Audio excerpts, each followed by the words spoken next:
Assalamualaikum warahmatullahi wabarakatuh. Bertemu lagi dalam seri pembelajaran Microsoft Word. Pada kali ini kita akan membahas tentang cara pembuatan daftar isi otomatis di Microsoft Word. Sebelum kita memulai materi, yang harus kita persiapkan terlebih dahulu adalah sebuah dokumen yang seperti yang terlihat di sini. Di sini saya sudah menyediakan sebuah dokumen. Di mana dokumen ini terdiri dari beberapa halaman dan yang menjadi judul-judul bagian sudah saya buat di sini. Seperti di sini ada define, judul bagian yang pertama, kemudian di sini ada design dan yang seterusnya. Nah, berikutnya setelah kita menyediakan file ini, yang kita buat dulu adalah style dari heading. Caranya kita ambil tab home di ribbon ini. Nah, sebenarnya di style ini, di style gallery ini sudah ada heading 1 dan heading 2. Cuma permasalahannya di sini, heading satunya berwarna biru tulisannya. Kemudian heading 2 juga seperti itu. Sehingga tidak sesuai dengan kaidah penulisan ilmiah. Nah, yang biasa kita pakai. Jadi gimana caranya? Yang kita lakukan adalah kita membuat sebuah style baru dengan cara kita klik tombol yang ini. Kemudian kita ke bawah, kita buat di sini create a style. Oke. Nah, ini stylenya ya. Kita buat aja name-nya dengan nama style baru ya. Style baru seperti itu. Kita buat namanya adalah style baru. Terserah nanti apa yang mau diberi nama.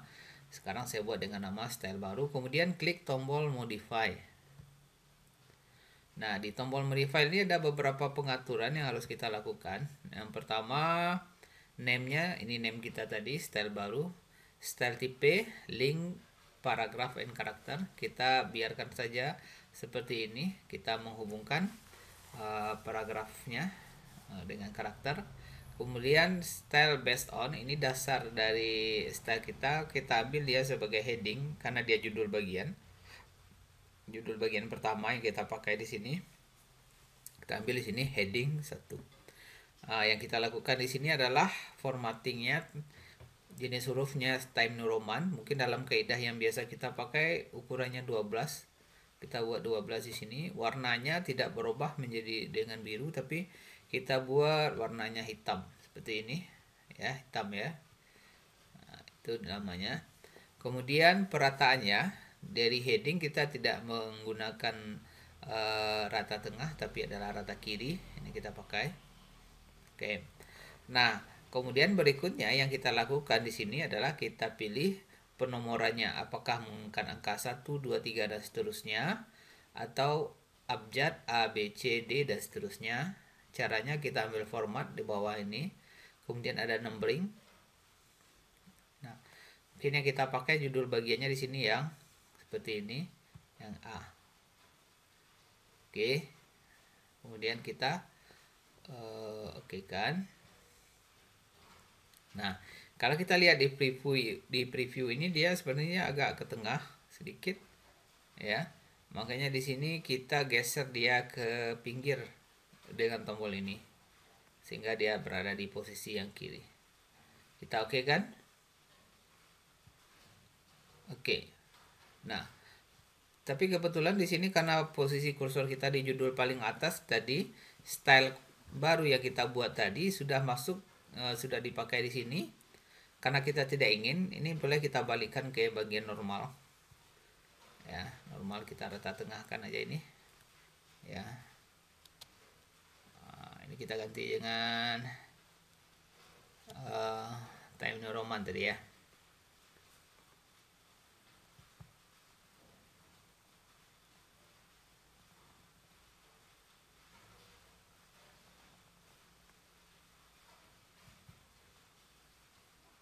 Sini ya. Times New Roman 12. Nah, sementara styleku itu baru kita pakai di bagian define ini. Kita bisa blok ini ya. Kemudian kita klik style baru. Nah, Sehingga ini dia akan langsung sesuai dengan style yang kita buat tadi. Abjadnya A, dia di pinggir. Kita coba heading yang kedua atau judul subbagian yang kedua. Kita bertemu di sini desain. Ya, ini misalnya desain. Ini kita blok. Kita klik style baru. Dia akan langsung menyesuaikan. Maka di sini ada B. Kita pindah terus ke bawah. Kita cari yang C-nya. Mungkin define, design. Kemudian kita cari di sini develop. Ini judul bagiannya, style baru ya, dia jadi C. Oke, kemudian di sini develop, kita buat detail, cari terus.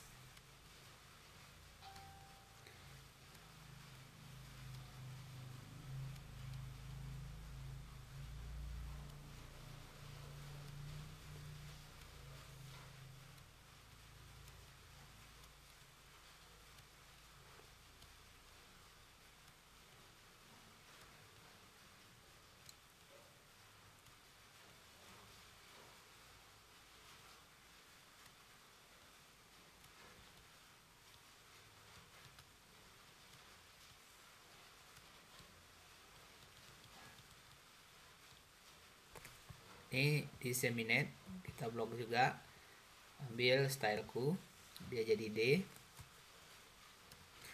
Kemudian ini kita misalnya kita rubah ini jadi style baru juga, style baru, ini jadi E ya, kunci produk.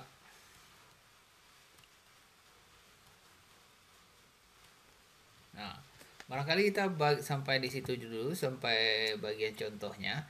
Kemudian setelah kita menentukan heading melalui style dari masing-masing sub bagian itu, bagaimana kita memunculkan nomor daftar isinya.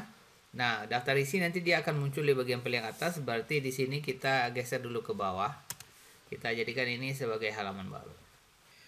Untuk memunculkan daftar isi, kita geser dulu naskah tadi ke halaman 2 seperti ini. Nah, kemudian kita berada di bagian paling atas di sini di halaman pertama karena kita akan memasukkan daftar isi di sini. Caranya kita klik dari ribbon ini, tab reference. Kemudian di sini ada table of contents. Kita klik, kita pilih contoh yang pertama di sini, bentuk yang pertamanya. Oke. Tergeser ke bawah, kita balik ke atas lagi. Nah, kita lihat sekarang nomor halaman yang kita masukkan tadi sudah muncul di sini beserta daftar isinya. Kemudian konten ini bisa kita rubah kalau kita ingin, bisa kita ganti ini menjadi daftar isi. Kalau seandainya ini mau diperkecil, ditukar jenis font, ini bisa juga. Ini ganti jadi Times New Roman misalnya, ukurannya tetap 12, kemudian dia bold dan rata tengah. Nah, ini bisa juga, warnanya juga bisa kita ganti jadi warna hitam. Nah, keunggulan membuat daftar isi yang seperti ini adalah apabila setelah kita membuat daftar ini ada perubahan data di dokumen ini. Saya beri contoh di sini, ini ada data, misalnya ada penambahan pengetikan di sini, tentunya akan mempengaruhi nomor halaman. Apa yang terjadi? Saya coba paste beberapa paragraf di sini. Tentunya ini akan merubah nomor halaman dari naskah kita. Kita lihat ke daftar isi yang ada di atas. Nah, di sini halamannya masih seperti yang tadi. Bagaimana kita menyesuaikan dengan nomor halaman yang baru? Kita cukup pergi ke tabel ini. Di sini ada pilihannya update tabel atau balik ke reference lagi. Di sini juga ada update tabel. Kita bisa pilih salah satu.